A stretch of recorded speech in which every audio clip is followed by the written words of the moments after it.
Good evening, everyone. I hope that so far everybody has had a good and pleasant December. We're in the middle of the Hanukkah celebration, and of course, tonight was the fifth night. We'll be having obviously the 12 days of Christmas starting up in just a little bit. Those of you who celebrate any of those major holidays, or perhaps wait to celebrate some of the other celebrations like Kwanzaa later on after Christmas. Want to wish everybody a very happy holiday season.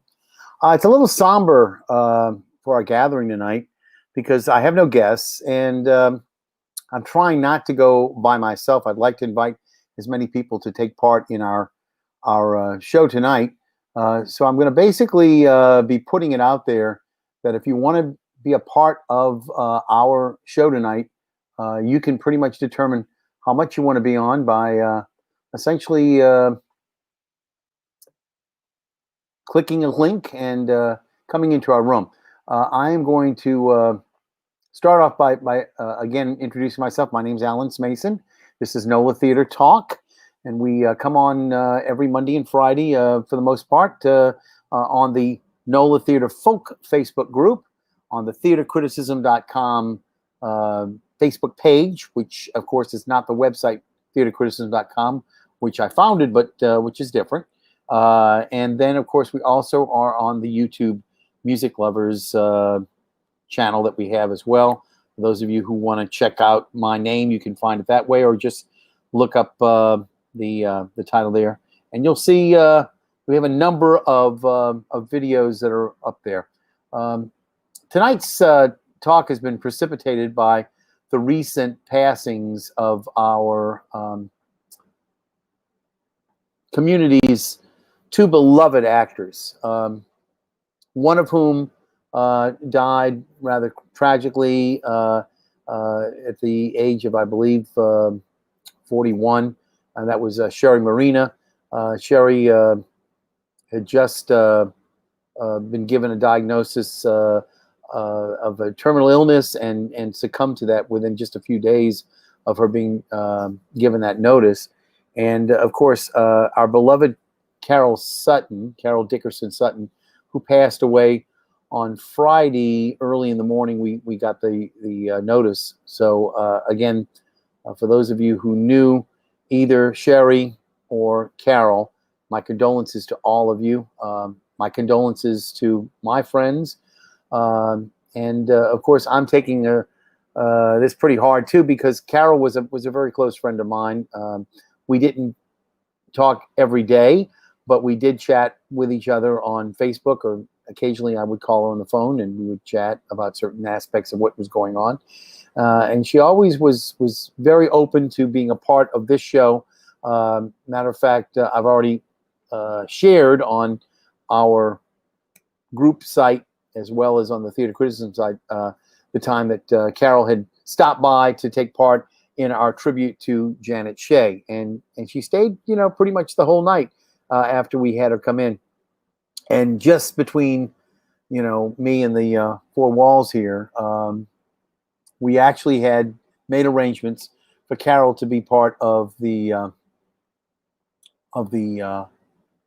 stream, that she was going to actually be on the show as a guest, and that we would avail ourselves of people who could essentially, be part of that, and come in and pay a visit to her. And I'd actually already, it's not revealing it now because it's after the fact, but we'd actually already talked to Janet Shea about being, like she had been a guest on Janet's show, we were going to be having Janet come and be a surprise guest on Carol's show.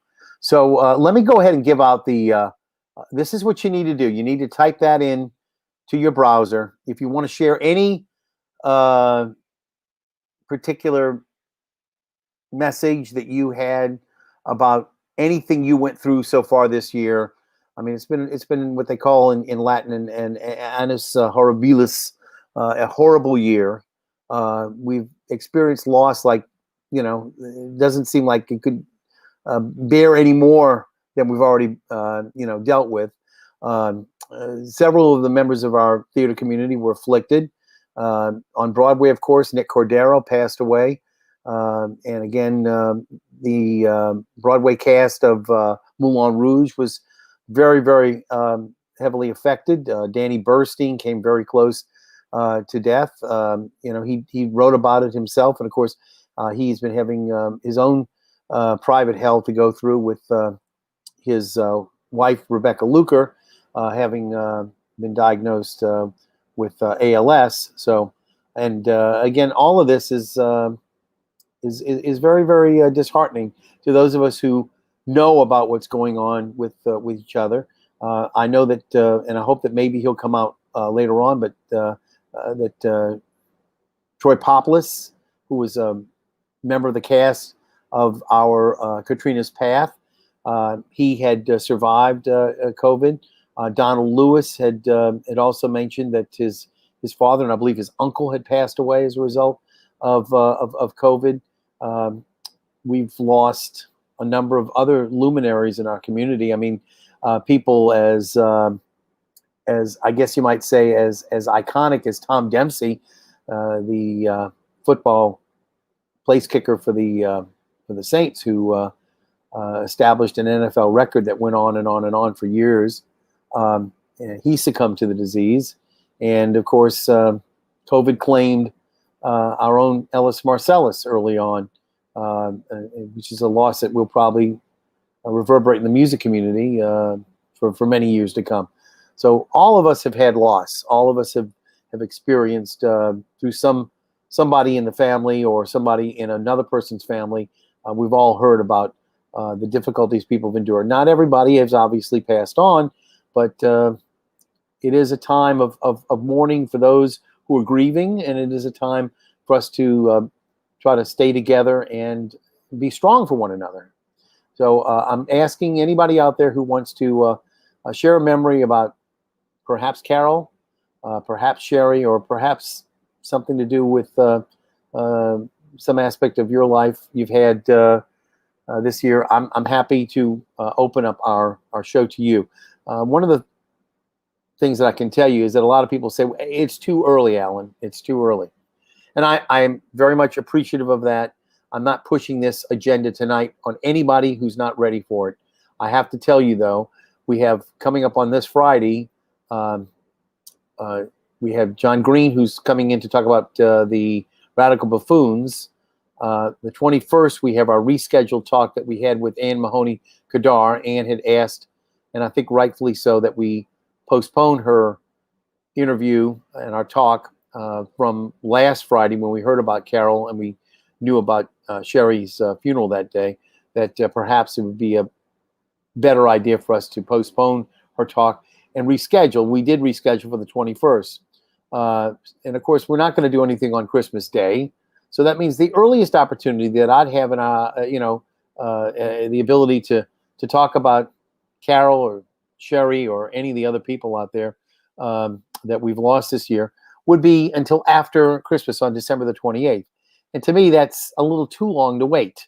I think that while we're still experiencing the loss and while we are all able to talk about it, we are unable to go to funerals. We're unable to console each other. We're unable to give each other hugs at these times due to the pandemic. You know, we can't spend those moments of quiet and solitude with one another where we just nod our heads and we're there for other people. We can't do that because of the restrictions that have been put upon us in terms of social distancing. So since we can't do that, perhaps the medium that we've found through the internet of banding together, of being able to join in and respecting the lives of the people we've lost, or maybe being here for other people just to talk about how you feel. I kind of feel like it's a sore subject for some people, and that we really have only had one program on this show dealing with depression and the way that that this particular pandemic has affected so many people in the arts. And so I'm mindful of that, and I think that before we go too much further in another couple of weeks up ahead, we'll try to get some people on to talk about this time of year, especially because it is ironic in a sense that the happiest time of year for so many people is also one of the most depressing times of year, and invariably it's the time when more suicides are attempted, and when people feel the most, I guess, disquieted and disconsolate and unable to cope. So one of the things that we want people to do in this community is to know that we're here for each other. I am here. This is my own personal venture out into the world to try to help, if not mend some of the fences that need patching, but perhaps more to the point, just to offer a forum for other people to maybe vicariously feel a connection. And I hope that's what we're doing. I hope that the people who are tuned in will have an opportunity to avail yourself of a way to express your feelings, and that's kind of what we're dealing with. So again, I will say that I personally knew Sherry Marina in many facets, and I can tell you that I had John Bostic on along with Sherry and along with Sean Patterson, and we had also, I believe, Meredith Long on, and those were members of the local Actors Equity, and Sherry was a member of Actors Equity here. I believe she was the first vice president. I think Meredith is taking over her role now, and will be moving up as first vice president. Again, it's going to be a major loss. It's going to be felt in this community.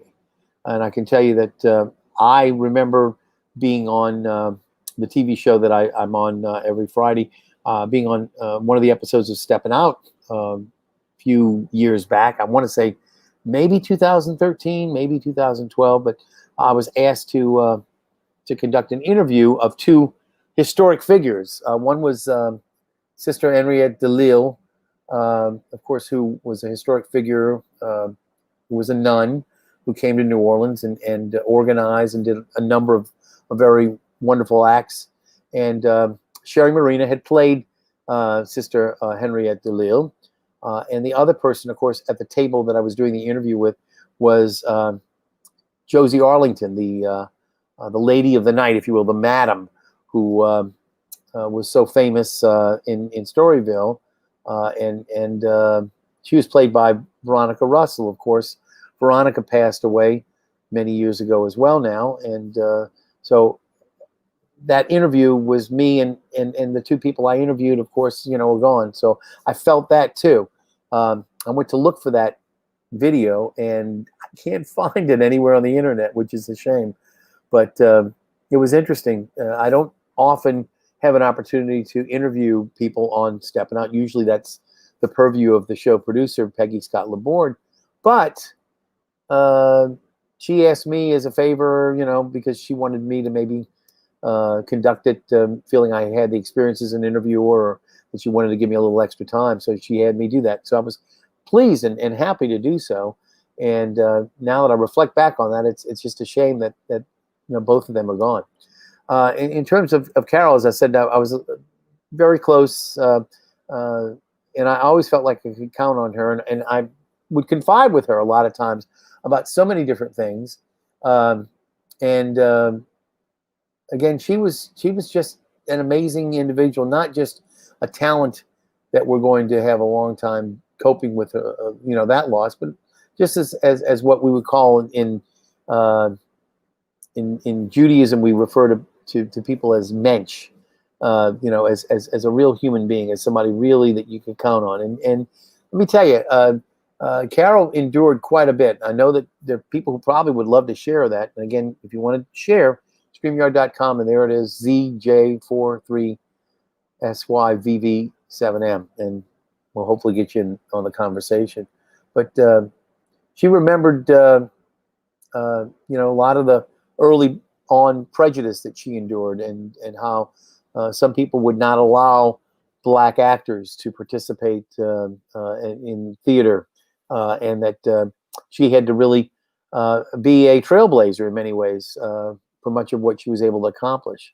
And I was so proud when I got a chance to see her on film. Of course, many people remember the work she did in Ray as Ray Charles's mom. What an incredible figure she was. She also, of course, was in Monsters Ball, and I know that she had done a number of series, etc. I'm thinking also there was another well-known movie that y'all could probably help me out with. Maybe somebody would want to call in and let me know some of the other ones that she was involved with. But I know the fact of the matter is that she always gave her all in whatever part she had, and she could always find pieces that were written on the paper that she brought to life in ways that I don't think any other actress could have done, and was very generous in the way that she approached her craft. And that's the mark, as I say, of a great artist, but also of a person who understood that we're not islands unto ourselves, that we depend on the kindness of strangers, as Tennessee Williams had Blanche say. I mean, we depend on others to help us. And maybe not the kindness of strangers, maybe the kindness of friends. But again, without people first off being strangers, we don't make friends.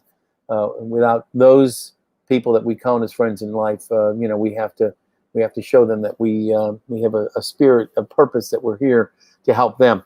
So again, I invite everybody, please, to feel free to participate tonight. I think it's just a terrible situation that we're facing, especially at a time when, as many people who are much younger think about, the time of year that we have, that we get to share with family. It's a little different this year. Being able to travel to see our relatives, it's a little bit different this year. Perhaps to be in the kitchen with one another and cook food together, and that's a little different this year. Those of us who are going to be seeing family members will, for the most part, be seeing it through the electronic medium that we have on now. And most of us who are going to travel virtually rather than in a car, on a plane, or jet, or train, or whatever.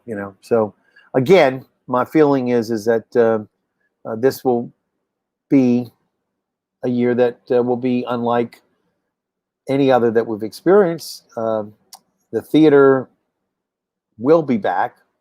It'll come back. We, not just with a vaccine or several vaccines, as it was stated, but we will come back because this community is too strong and too committed to not come back. But it is going to be different when we come back, and there's a lot of things that we're going to have to talk about in terms of the conversation, in terms of how we approach our craft, how we, as, and I say we when I'm referring to people like me who write, how we as theater critics will come back and write, how we are already seeing a shift in the way that we're seeing theater produced on a virtual stage rather than on a real venue. And some of the things that are going on now will probably last probably longer than another year, because I don't think that the recovery will be overnight. It's not going to be like somebody can snap their fingers and things will go back miraculously to what they were. They will never go back to what they were. And that, I don't think is or should be questionable in anybody's minds. If it goes back to the way it was before, we haven't learned, and we need to learn. So I hope that those of you out there who are so inclined will consider being part of the broadcast tonight. Share some of the stories that maybe you had about dealing with your own experiences and dealing with your own loss.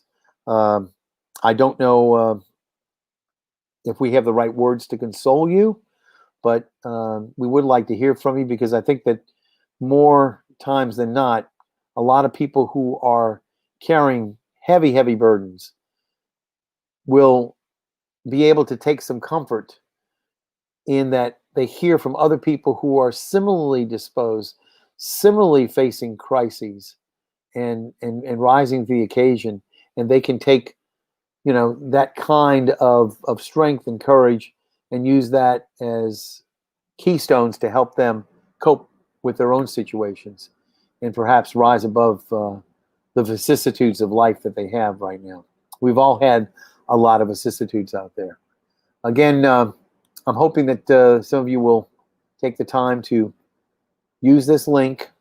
Again, I'm going to let other people know on our different sites as well, that if you want to take part, feel free to give us a call right now. We're essentially trying to get people to come on in the room and notify people. I hope that those of you out there did get a chance to see the NOLA Theatre Talk conversation with Janet Shea that I shared out. It started, I think, around 9 minutes and 55 seconds, close to 10 minutes, when we surprised Janet with Carol Sutton's appearance, and it went on pretty much for the rest of the hour. But it was really great to see Carol, and I think that we had some people who were on the call when we had our Dashiki Divas. That again is an earlier conversation we had with a number of ladies who were from various theater companies in New Orleans, who had commented on what went on in New Orleans in the past, and I know that Carol enjoyed seeing that as well. Hopefully, some of you out there have an opportunity to come on in. Let me see if I can possibly add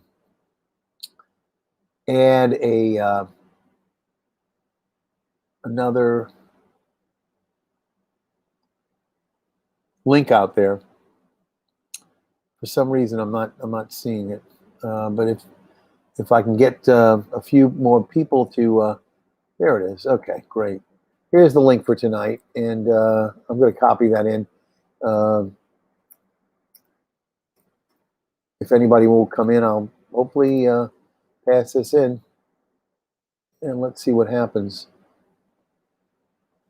And let's see if that'll enable some people. Maybe they didn't want to type it all out, but I just typed it out on our site. So we've got our 3 sites that are running right now: the NOLA Theatre Folk Facebook group, theatercriticism.com Facebook page, and our own YouTube channel. And again, this is the site that if you want to come on in tonight, that you can see what's going on and maybe talk with us a little bit about that. I'm going to actually give it until about 8:30, and if we don't get anybody in, I will take that as a message from our constituency that they're really not interested in talking, and that they thank me for the time and my attention, and that they will say goodnight to me. Oh, I should let everybody know that we're going to have, as I mentioned, John Green and several other guests from the Radical Buffoons will be on with us on Friday. So if you're able to join us this Friday, just come on in the room. That's going to be December the 18th, right? At 8 p.m. And hopefully we'll see some people who will come in there. I'll run that as well. Radical Buffoons. And they're having a fundraiser right now, an Alonathon, I think it's called. They basically are trying to raise some money, but we'd like to make sure that if you want to see that. And then again, on Monday, a week from tonight, we'll have Anne Mahoney Kadar as well. That will be December the 21st. And of course, Christmas Day, we will not have a show. out of respect to everybody's religious and family observance. Um, and then, of course, the 28th is another story. We'll see if we can work on another show for the 28th. Perhaps we'll do that show on depression and people coping with the holidays and things of that sort. And I would like to make mention of the fact that Anne's going to be on our show. Anne Mahoney Kadar will be our guest. But on the 19th, which I believe is Saturday night coming up, not to make sure, yeah, Saturday night coming up, she will be part of a Hallmark film on the Hallmark network. So, and it's supposed to be some sort of a murder mystery, I think, or something like that. A mystery. I don't want to say murder mystery. Might just be some sort of a mystery, but I think it's sort of a chase kind of a thing, and she's involved in it, and she'll tell us all about it after it's aired initially on the 19th. She'll be in on the show on the 21st, and hopefully we'll hear from her as to what she has to say as to when it'll also be available back on. And pretty much that's it. Right now, we're getting close to the big holiday coming up on the 25th that a lot of people will be taking part in. And I don't know if everybody's made plans or whatever, but I do know that, as I said earlier, we're going to just go ahead out of respect for everybody's observance for the Christmas holiday that we will take that night off. But we will be back on the 28th. I think New Year's Day is also a question mark as to whether or not we'll be back for that. We'll see. I tend to doubt it, but we'll see what goes on as far as the remainder of the year. But again, my thanks to all of you who might be checking us out tonight. It was my intention to fill up the void for what we have had, our loss, with an opportunity for people to take part. And again, if no one wants to say anything, that's fine with me. It's okay because at least you had the opportunity, and I would be remiss if I didn't at least extend the opportunity. It is my feeling that there's still a lot of raw feelings, a lot of people out there who just can't come to terms with it, and I obviously did not feel like it would be right to bump John and his group with Radical Buffoons, or Anne, who had already rescheduled to do this talk. So at least I made the attempt. At least we had an opportunity to gather, and those of you who are listening in, or perhaps we'll see this after the fact, will take some solace in the fact that that there was a shot for other people to take and to comment, and whether or not it happened that people took us up on that is another story. That's not a problem for me. I didn't actually expect there would be anybody coming into the room, but I was hoping, and if somebody wanted to at least express themselves, I was here, and the room was here, and hopefully those of you who will see this after the fact, or perhaps watching now, will understand that it was just my attempt to try to offer the kind of comfort that we can't give to each other in reality. That a virtual space is a virtual space, but it is at least a space that we can use. And as much as I hate to admit to it, it is a sorry excuse for a real life hug, or a group of people who can actually be in the same room and talk about the loss of a friend or a relative. So those of you who joined us tonight, thank you very much for being here. My name is Alan Smason, and this has been NOLA Theatre Talk. Again, I'll see you at the theater.